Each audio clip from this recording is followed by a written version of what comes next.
Hello and welcome to the Distillery. I'm your host, Harry Lee Shanglun, and today we have special guest, Uuriintsolmon Javkhlan. Hi Ure, how are you doing? Hi, how are you going? Good. I'm doing well, thank you. Could I begin by getting you to pronounce your own name? Sure. So it's Uuriintsolmon Javkhlan. And it's a Mongolian name, and the phonemes in it are very unfamiliar to me. So the name that you go by in Australia, at least, is Ure. Is that right? Yes, that's just the first couple of syllables. Is It's that really, a name that you would use also back home in Mongolia? yeah, everybody calls me Ure. Yeah. It means morning star. So if you forget what it is, that's it. Morning star, as in the celestial body or the weapon? Morning star Just as checking. the star in the sky. Yeah, no, I was just like, oh, I didn't know the etymology of your name. That's brilliant. And so, when did you move over from Mongolia to Australia? Yeah, so I came to Australia in 2016, early in January, I think, to pursue my bachelor's degree at La Trobe. And what are you studying? So I did international relations and I finished in 2018 as well. Yeah, so that was fun. Perfect. So, your interest in international relations obviously spans a lot of different things, including politics. Yeah. Can you tell us more about what got you interested in that topic? Okay, so it wasn't initially my choice. My parents were really interested in making me study it, I guess, and be one of the leaders in Mongolia who's a Christian or whatever. Like they had their own ideas, convinced me to do it. Politics was really hard, to be honest, to actually study. I felt like I was learning a new kind of language.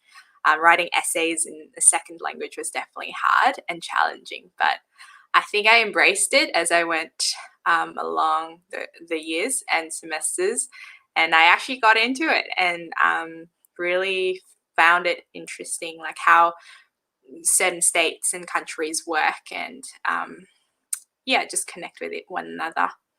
Mm. And what do you perceive the differences in, I guess, like the lived culture from where you were to where you are now here in Narm in Melbourne? Yeah, so the culture here is definitely very, very different. When I first came to Australia, I felt like Australia would be just the same as like America or like just all the other Western countries I see on movies. But Australia was actually so different. Like everything you guys do, like the humor is different, food's different, the news is different. Everybody has their own, sports is crazy. Like you have your own like Aussie rules and everything, and it's a little bubble that you guys can keep like living in, and I find that really interesting and unique as well. Um, Whereas in Mongolia, I don't think a lot of people really know where Mongolia is often when I ask them, and yeah, it is a very unique country. And I mean, initially people think it's like the mountains and horses and milk and lots of blue skies and mountains and all of that. But yeah, we do have little cities, but not very advanced city as Melbourne, I reckon. Yeah, Melbourne is pretty big. Mm. Okay. And what do you think the political consciousness of the average Mongolian versus Australian is like? Wow. Yeah. Well, I don't know. Like, I guess Australia is a very free country and democratic, and the the politics here and the constitution of the country seems to be very focused on the people and their human rights and what they can access, the resources that the government can provide their people. Like I find that so developed and very progressive, whereas in Mongolia, lots of the things in the constitution, they don't seem to really effectively look after the people and their rights. There's lots of corruption as well, and nobody really abides to rules. That really, I think, sucks a lot. So yeah, like those little things I find. Yeah, Mongolia has a lot of years, and um, lots of years to catch up on compared to where Australia is, I think, in the world. Well, we're both relatively new democracies. Like my one piece of knowledge about Mongolian history is that democracy is fairly recent. It happened in like 1990 or 1989 or something, right? Mm-hmm. What's the and obviously Australia is a kind of colonial nation, only occurred in the 1900s. So compared to a lot of the democracy of the broader world, we're relatively new. What are some of the challenges that you think need to be overcome, or what are the specific nuances of this new democracy of Mongolia? Yeah. So I think as a Central Asian country, it's really great that we have our democracy. We were still part of the Soviet Union until the 1990s. So we've only been a democratic country only maybe 30 years now. So it's a fairly new in that sense. A lot of people are just kind of tasting that democracy kind of atmosphere in the country. Lots of the youngsters maybe.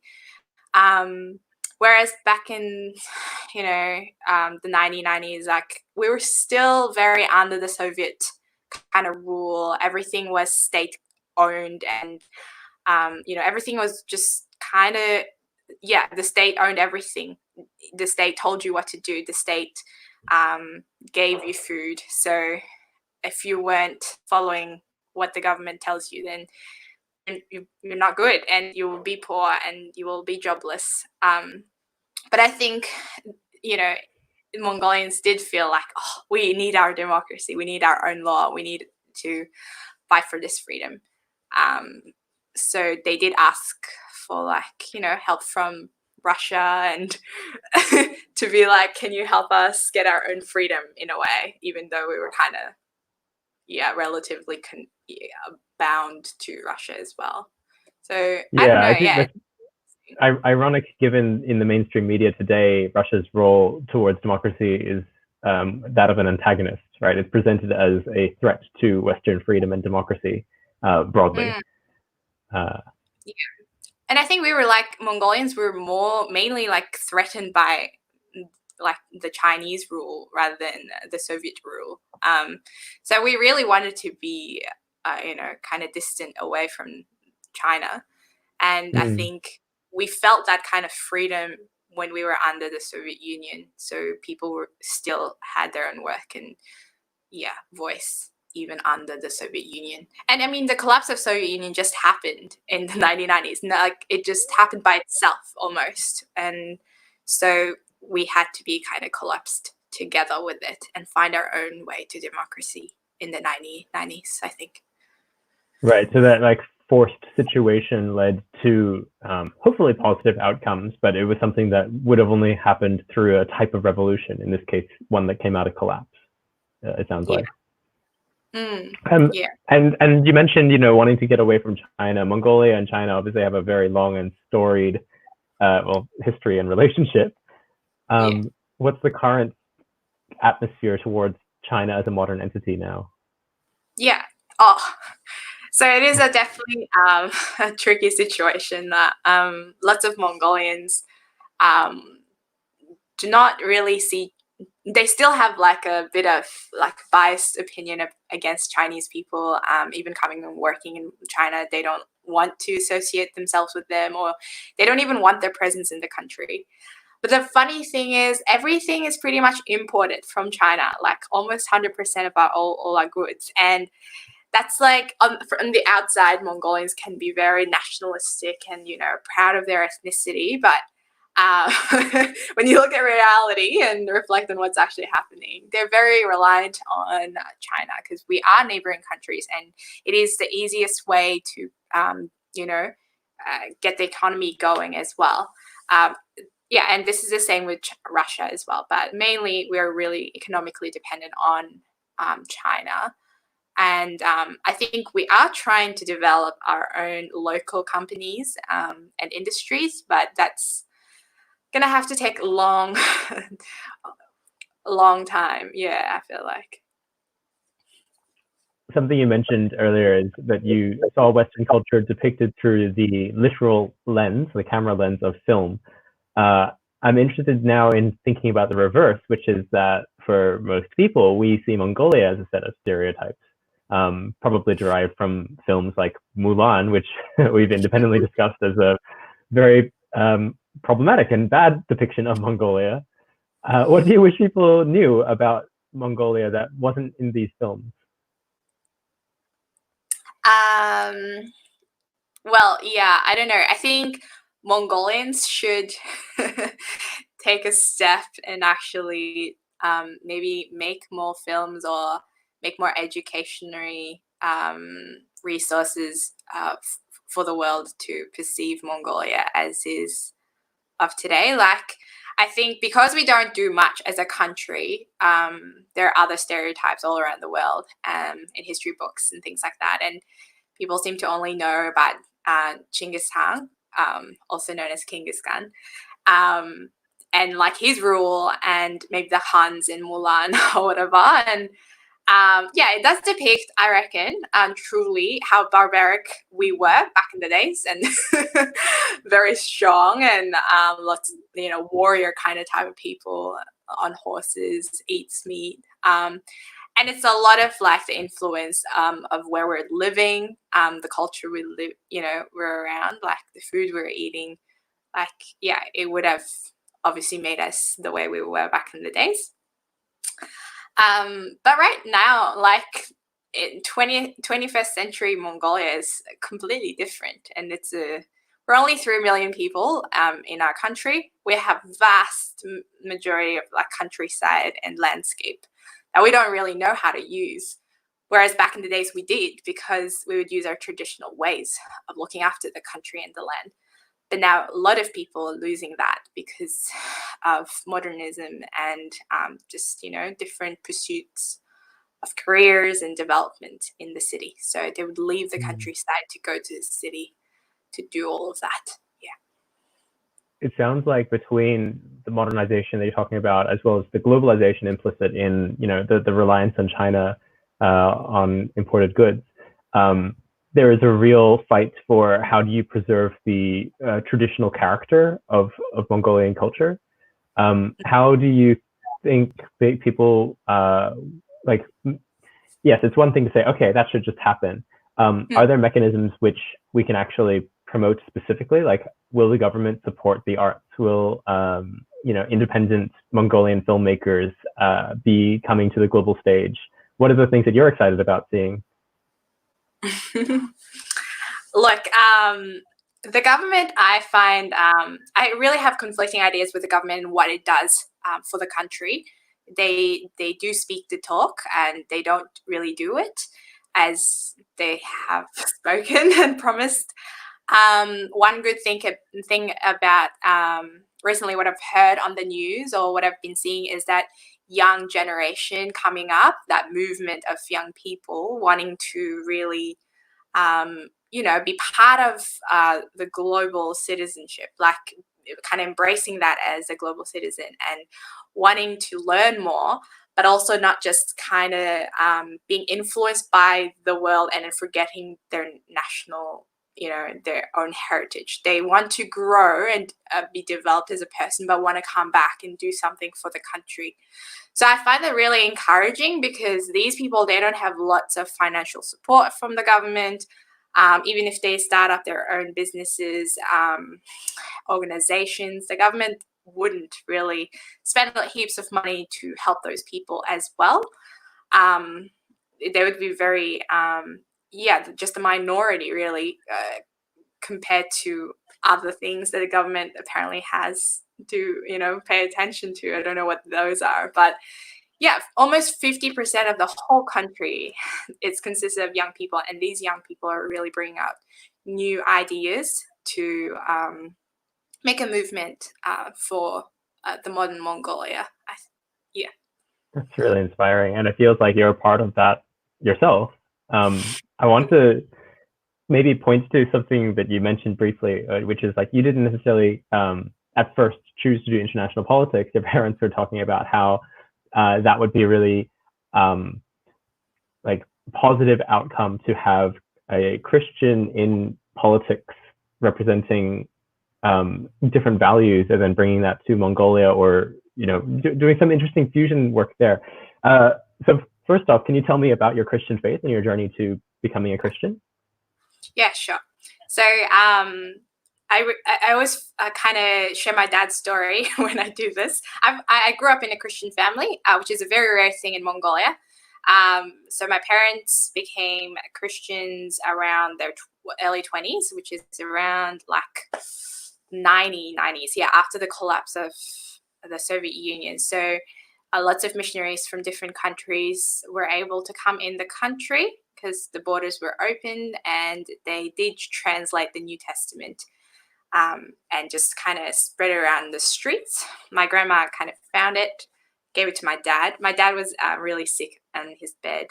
He was really sick at that time, and he read the Bible, and no one was there to convince him to believe in Jesus. But he read the word, and he was convinced that Jesus is truly the Son of God. And yeah, he was like, I really need life, and I'm dying. But I really think this is the truth. So eventually, I think he did feel like he wasn't going to live, because everybody around him who had similar sickness was dying, but he survived. And yeah, I could definitely see how completely his life has changed, not just because of his sickness. His life in the past, before he knew God, was definitely really crazy. But now he's a lecturer at a Bible college, and really, really love the Lord, and love learning new things about him every day from the Word, from the Bible. So that really inspires me every day to know that, yeah, God is real, and he does change our lives, and he gives us new life. So coming to Australia and being part of the Christian Union has also been a huge help for me in my personal walk with God. So your dad was given a Bible that was kind of left on the street by missionaries by his mom, and then while he was sick, read the Bible or the New Testament and became a Christian. This is such an interesting way to change your entire perspective and worldview, because I feel like oftentimes people think more about proselytizing or evangelism, right? Of like someone telling you this news. Whereas in this case, it was just reading the scripture or the holy text itself, which like did something quite remarkable. I think about the difficulty of changing your mind, even for very prosaic things. Like it's a fundamental worldview shift.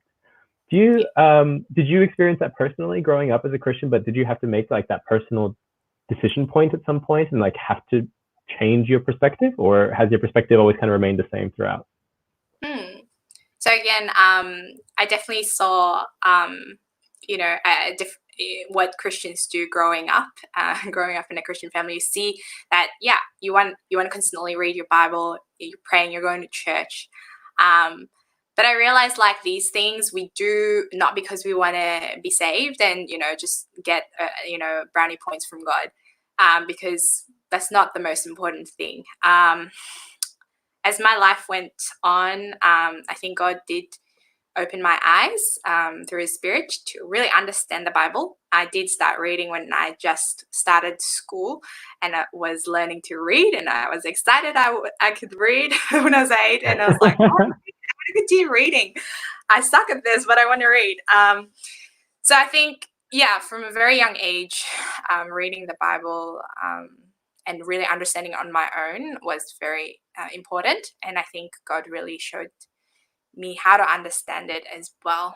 And obviously, it's not like I don't interpret it very well all the time, but I do believe that God has given us his spirit to understand his word.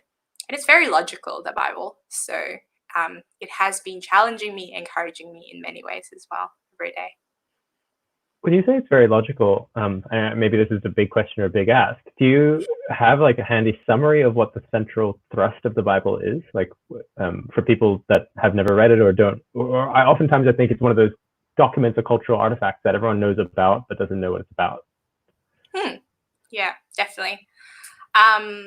For me, the Bible or like Christianity is not a religion, but I wouldn't also say it's a blind faith. because I was, created to have a brain that can logically understand, comprehend, different things like science, maths, politics. And when I do read the scriptures, I want it to make sense. I want it to make, be logical. So when I read it, I tend to ask lots of questions from it. Be like, nah, that doesn't make sense. Why does, Jesus say that? Or like, why are the people dying? That's not fair, whatever. And I think like having that internal discussion and conversation when you're reading the Bible has really helped me to see that all the answers you need is in there, and it's really like the central truth.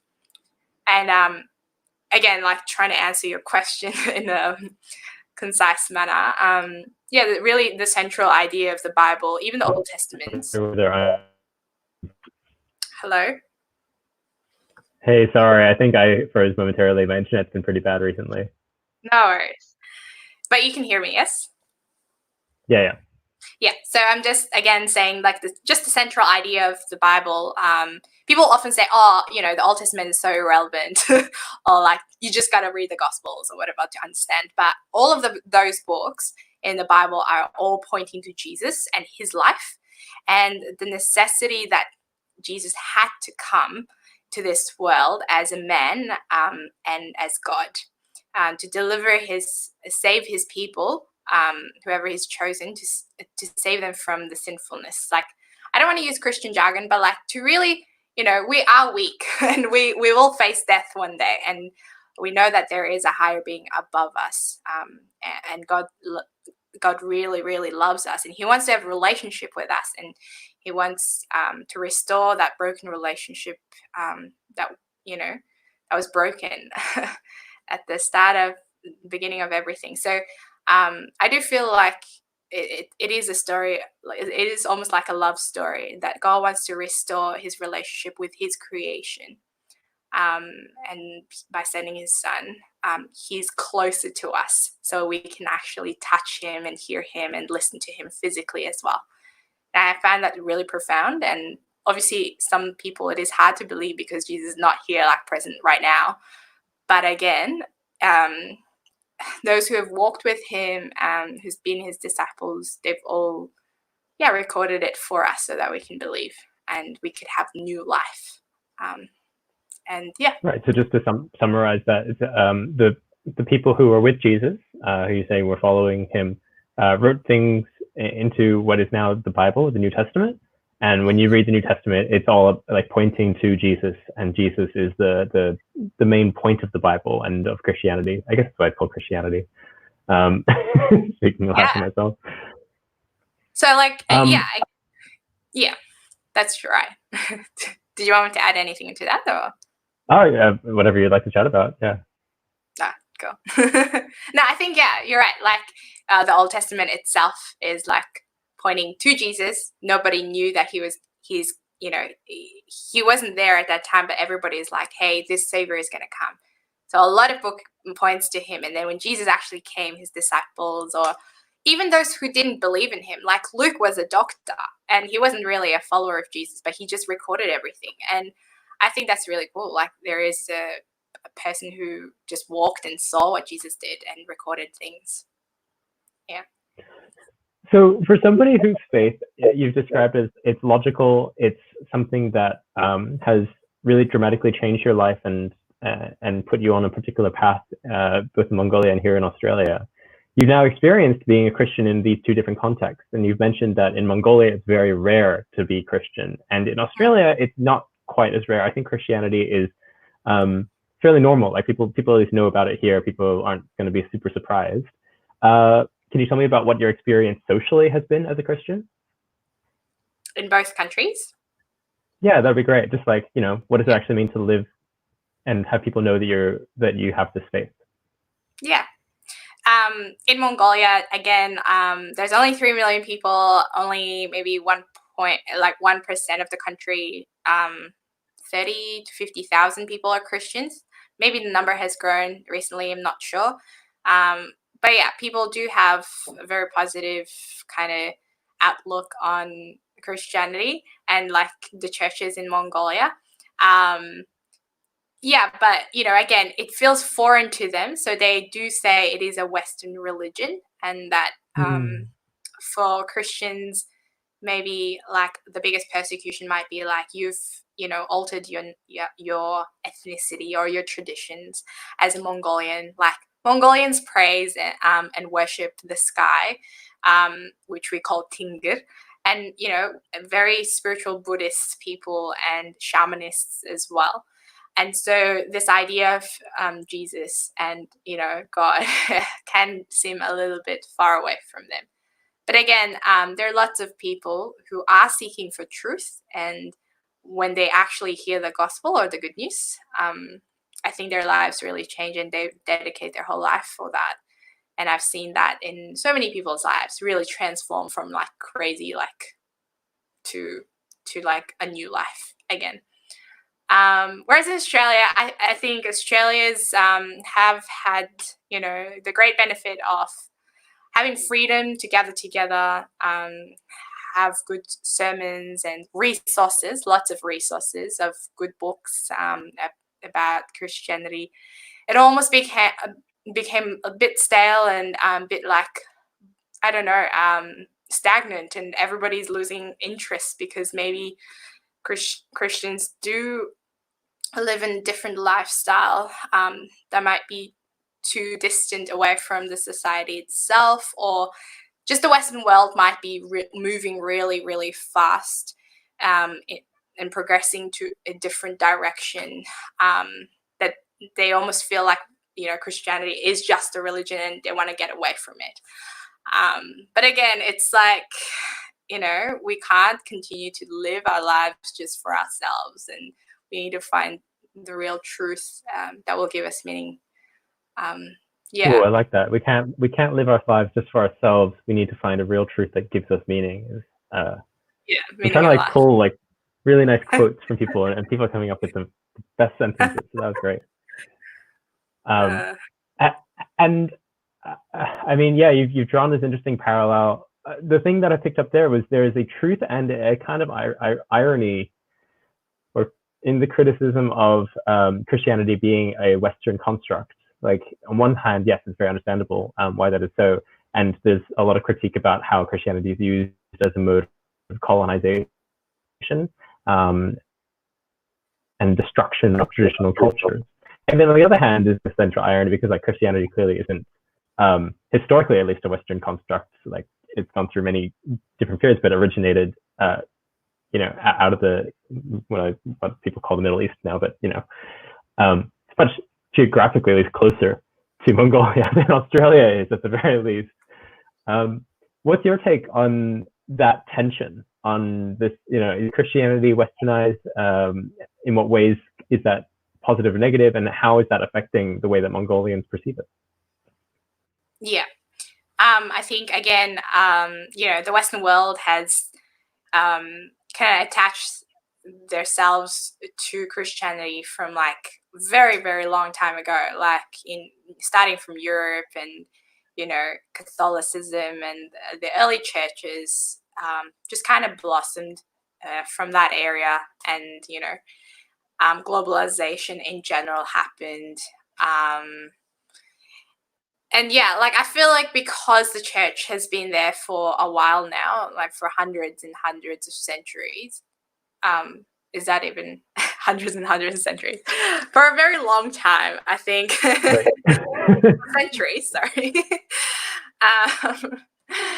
Yeah, I think people tend to just have a general idea of what Christianity is, and they don't try to maybe explore it for themselves and see what it is actually saying, because the media and just the normal stereotypes have been always there. And when people say, oh, you're a Christian, I'm like, oh yeah, whatever, like you just believe in your truth, like in the Western world we're talking about, in Australia or whatever. Whereas in Mongolia, it's like fairly new still. We've been democratic for only 30 years, and people are adapting to new lifestyle. They're still very, traditional, and they still are very Buddhist. but they do listen to you at least when you're talking about it. And they might have questions, and they'll ask you, and they won't necessarily straight up be like, oh, okay, I believe in this. But I think they tend to receive it more, and they want to like know a little bit more and see why people are Christians, I guess. And again, the actions speak louder than words sometimes, and you can definitely see what the church is doing in Mongolia. And it can be really easy to be selfish when circumstances are very hard, whether that's socially, economically. Mongolia is not a very wealthy country, so yeah, there are lots of poor people and lots of people with disadvantages, but even then, like, the churches try their best to show God's love around. So I think people see that and they are inclined to maybe listen more and be more acceptant of evangelism in general. Brilliant. I have so many more questions about, the difficulties practically of being a Christian and living out your faith and all that kind of jazz. But unfortunately, we've reached the end of our time. But I really appreciate you chatting, coming here and knowing about all these different things. It's been a real pleasure. Thanks so much, Ure. No worries. Thanks for having me. Bye. Bye. There's a lot of lag on my side, so the timing of that might have been horrendously off, but that's okay. You are watching The Distillery, a series of online interviews. I'm your host, Ure Javkhlan. You can find us online at distillery.site or on Instagram at distillery.site or on Twitter at distillery-site. I don't know, Distillery site. It's the thing to do. Thanks, everyone. Take care, and new episodes of Stream Daily, so see you tomorrow.